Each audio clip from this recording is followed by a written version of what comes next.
You're listening to Soundside. I'm Libby Dankman. Let's talk about brains, because there's been some advancement recently in how we understand the way humans think. Questions about consciousness have been around for millennia, but for our purposes, we're going to start a little more recently. The year is 1998. We're at a very heady scientific conference about how consciousness arises in the brain, and a bunch of neuroscientists and philosophers are in the middle of a late-night pub crawl. Well, in their cups, one of them turns to the other and makes a bet. Within 25 years, we're going to have an answer to this huge question. How does the brain create the experience of self-awareness? The other guy says, no way, we're not going to solve this ancient question in just a few decades. Fast forward a quarter century, and they settled their bet, which hinged on some new research findings that were just published. And here to tell us more about it and about the Seattle scientist who's at the center of this story is KUOW's Gabriel Spitzer. Hey, thank you so much for being on the show. I mean, it's kind of funny because you're my editor, and now I'm saying welcome to the show, Gabriel Spitzer. Shoes on the other foot, isn't it? Or something. Indeed. Good to be here, Libby. You're a longtime science journalist. You've taken on this story. So I'm just going to hit you with a hard one right off the bat here. The science of consciousness. I don't even know what consciousness is. Like, what does that mean exactly? How do you even approach that question? Yeah, I mean, it's worth pointing out that consciousness has not always even been considered like a scientific question. It's sort of, you might think of it more as the province of mysticism or philosophy or, I don't know, sophomore year conversations in your smoky dorm room or whatever. Yeah, this is stuff that like Plato was talking about in 300 BC. Exactly. Not neuroscientists. And we're going to get to that. But the point is that neuroscience has actually come a long way in being able to suggest some explanations for how consciousness arises in the brain, how it works, what parts are involved, what networks, that kind of thing. And part of the reason this has been so slippery for so long is that it is really hard to define what consciousness is. Like, I mean, you know it when you see it, right? But the way that they think about it, by and large, is that consciousness is like a unified experience where all these different inputs from your senses and from your memory and from, your cognitive sort of like thinking brain, all these things are integrated into one whole that is experienced by a me, right? It's a unitary stream of consciousness that happens serially. So like one thing happens, then the next, and it's only real for me. It's not real for you. You can't access my consciousness, at least as I experience it. I'm sorry. But big loss for me, I can tell. Yeah, I don't know if you'd want to go in there, to be frank, but it's a tricky question. And so I put this question to a guy named Christoph Koch. He is at the Allen Institute here in Seattle. I think his actual title is something like Meritorious Investigator. He's been kind of fixated on this idea for like 40 years. And here's how he explained what consciousness is and is not. Consciousness, subjective experience, feeling, phenomenal, awareness, those are all different words that essentially denote the same. We are conscious creatures. We have what philosophers call the first-person perspective. And the beating heart of our life is consciousness, because we're nothing to ourselves when we're not conscious. Tonight, Gabriel, you're going to go in what's called deep sleep. You will be extinguished. You will not exist for yourself. Oh, wow, that's actually a terrifying thought. It's a little bit chilling. But the idea is to understand what is actually happening in the brain that creates this experience of consciousness. What turns that experience off and on? So this is fascinating from an academic perspective, but what's the point of exploring this really practically? Yeah, it is somewhat navel-gazy, but like, it's a really interesting navel, so it's worth looking at. But it also does have practical implications, too. Like, there are some real stakes here. For one thing, tens of thousands of people at any given moment are in what is called a vegetative state. This is like where they cannot respond to stimulus, even when a doctor comes and gives them a bedside neurological exam, they are not going to read as conscious. So Christoph Koch says that has some very high stakes attached to it. We assume they're unconscious, but we now know that a quarter of these people are covertly conscious. That's a term. That means at the bedside, they're unable to signal consciousness, but they are conscious. And in 70 to 90% of the cases, these patients will die due to withdrawal of life-critical care. Even now we know that on average, a quarter of these are actually present, but we can't detect that easily. So we need to build a consciousness detector.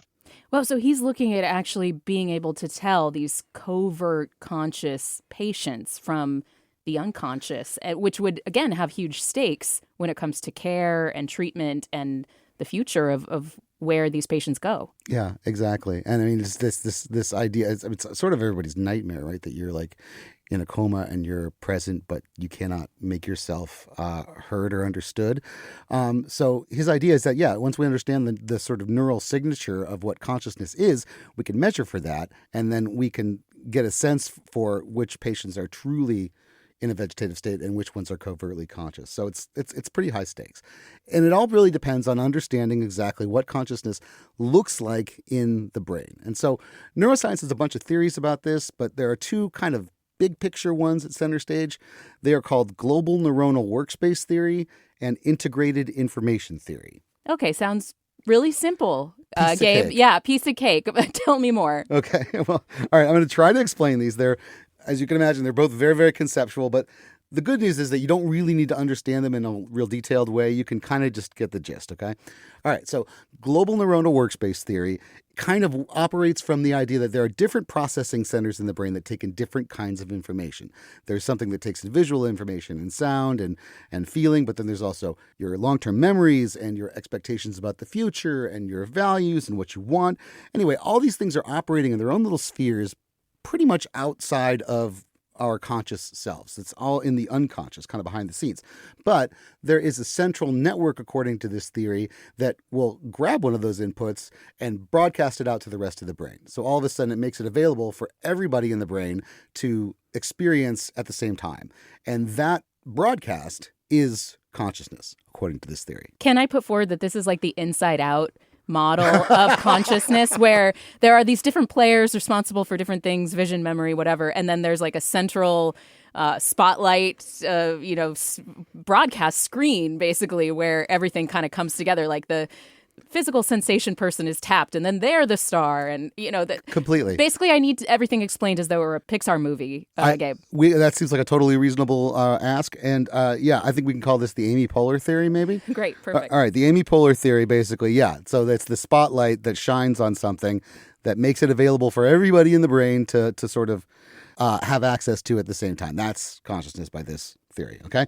All right. So another theory is integrated information theory. It's pretty different. That says that consciousness depends on how integrated or interconnected these flows of information are. So the more like tightly braided the networks are, the more touch points they have with each other, the more they can influence each other, the more potential for consciousness that you have. It's a little harder to explain, but basically you can actually do math around this, and you can calculate the amount of integrated information in a system, and therefore its potential for consciousness. And this is actually the camp that Christoph Koch is in.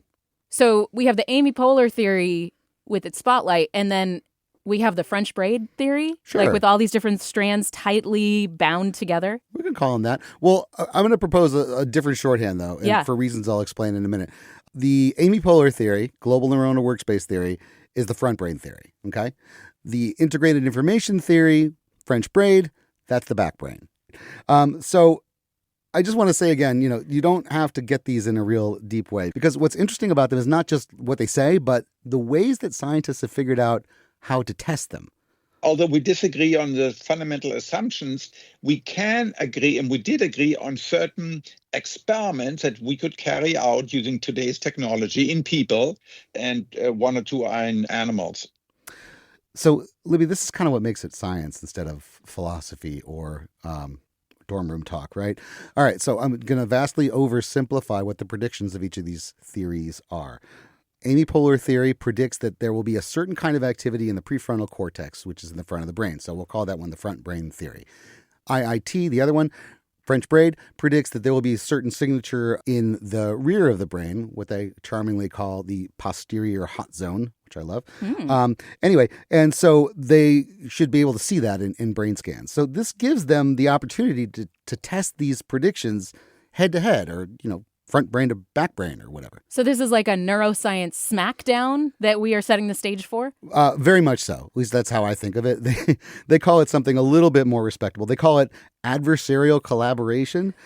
And this is really interesting. But the idea is that you bring together both sides of this sort of mutually exclusive theory, as well as a neutral team to kind of like keep everything civil. And you bring them all into one single experimental framework, and they all kind of work together to test, what's true and what's not. And this may not sound like that big of a deal, but it's actually kind of radical. This is not how it's normally done. Ordinarily, a scientist or a team would design an experiment to test a hypothesis, and it's all built to be objective, but there's still this thing called confirmation bias. So KUOW says you can still have these kind of predictable results. Most experiment that most scientists do almost all the time is me having an idea, having a particular theory I want to test, and I test it. And lo and behold, usually 95% of the time when I test a theory, guess what? I find evidence in favor of it. Yeah. So this is a huge problem in science, really. And to get around the bias, they did a few things. They got together and agreed in advance on what their predictions were going to be. Each side said, these are the predictions that would confirm my theory, and they all agreed on what would count as passing and what would count as failing. So you can't adjust your criteria as you start to see the evidence or anything like that. Then they went and recruited subjects. They got 256 people to participate in this, which is a lot for this kind of study, like a brain scan study. And then they showed each subject some visual stimulus and measured how they became aware or not aware of that stimulus. And they did that using 3 different kinds of brain scans. They released some preliminary findings in 2023. We're going to hear more about that in a minute. But they just published the real results a couple of weeks ago in the journal Nature. Okay, so I'm on the edge of my seat here. We've got the Amy Poehler front brain theory and the French braid back brain theory. Who won the smackdown? Do you have your trombone ready, Libby? It was a tie. Wah, wah. Oh, I know. It's kind of disappointing. But, each theory had some predictions confirmed, and each theory had some predictions that didn't show evidence. Like there was some activity in the back brain, but it didn't last as long as it was supposed to. And there was some in the front brain, but it didn't have the proper sort of signature of what the Amy Poehler people predicted. And so, it's kind of inconclusive. But Christoph KUOW says that's actually not that surprising. And he was, literally philosophical about it. We have to remember that the mind-body problem was first posed by Aristotle 2,400 years ago, okay? So progress here, has been very slow over the last 2,300 years, and it's only in the last 50 years where we can directly begin to attack the neural basis of it that we are seeing more progress. But I think it's sort of false expectation that I might have had that, within my lifetime, there's a clear winner. We'll clearly have the answer. We'll collect Nobel Prizes and then check, we've solved that problem. I imagine Aristotle just sitting back and going, ha, the hubris. You thought you could do this in what, a couple decades? Yeah. LOL. So what now? I don't know. Aristotle might have been shocked that we still haven't figured this out 2,400 years later. Yeah, maybe he's just disappointed at us all. Wow, so a tie. I have to say, I am disappointed in us. What now, Gabe? Is this a dead end? Well, okay. So right now, basically, they're debating what the meaning of these results are. Does it mean that the theories are wrong? Does it mean that the experiments were flawed or what? And so they're going to incorporate that into the next generation of experiments. And what they really want to do is manipulate brains, not just observe them. So get in there with electrodes or lasers or something and mess around and see what happens. So besides trying to get to the bottom of this consciousness problem, though, the more significant progress of this research might be the adversarial collaboration. It's a proof of concept of this new way of doing large-scale research, getting around a lot of the biases that bedevil many of these experiments. There's already 4 more of these in the offing as well. In the paper, they call it building on constructive disagreement. So I think we're likely to see a lot more of it. When Kendrick and Drake got into a rap battle, it was some of Kendrick's best work. Exactly. Adversarial collaboration. Oh, my God. Maybe it can push them to new heights.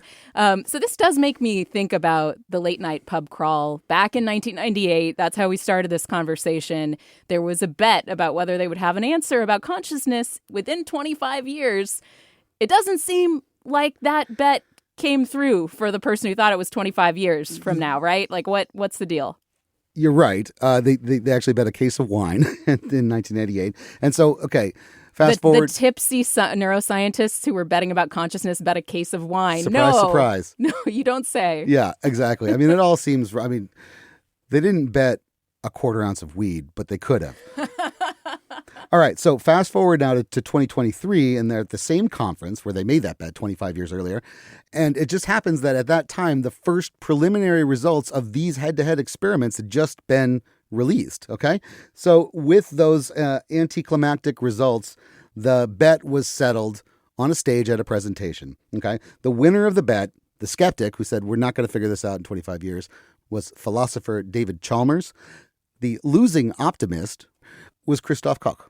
I said, I owe you, and I gave him on stage at NYU 6 bottles of 1988 Madeira wine, really good Madeira wine, and we consumed that evening. We consumed one of those bottles because he was right. Aww. Yeah, but, Koch's a good sport about it. Cheers to adversarial collaboration. Yeah, exactly. Raise a glass for constructive disagreement.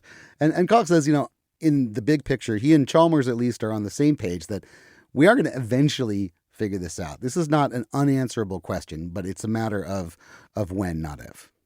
We've been talking with KUOW editor and longtime science journalist Gabriel Spitzer about the science of consciousness and new research from the Allen Institute, which is based here in Seattle.